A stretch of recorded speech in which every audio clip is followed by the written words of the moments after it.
আসসালামু আলাইকুম বন্ধুরা, সবার জন্য শুভ সকাল। দেখেন, আজকে আমাদের কাজ হলো আমাদের অফিসের যে বিগত 10 বছরের পুরাতন ফাইল, সেই পুরাতন ফাইলের যে স্টোর আছে সেটা আমরা পুরাতন ফাইলগুলো একটু সরাবো, এখানে নতুন আলমারি লাগাবে। এই যে দেখেন, এখানে বিগত 10 বছরের রেকর্ড আছে, ঠিক আছে।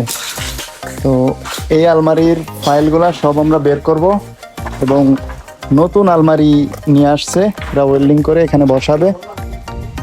এই যে অফিস দেখতেছেন, এই অফিসে গত 8 বছর ধরে আমরা আছি। আমি একদম শুরু থেকে এই অফিসেই আছি। তো দেখেন, এটা হলো 2022 সালের কার্ড, হাজিরা কার্ড। অবশ্যই এখানে আরো আছে, লাস্ট 10 বছরের রেকর্ড এখানে আছে। তো দেখেন, সেই সময়ও আমরা কি পরিমাণে কাজ করতাম সেগুলো এখন অতীত ছাড়া আর কিছুই না। এই যে দেখেন আমার নাম, এই যে হাজিরা কার্ড দেখেন, 2022 সালের। তো আসলে এই সবকিছু এখন স্মৃতি ছাড়া আর কিছুই না।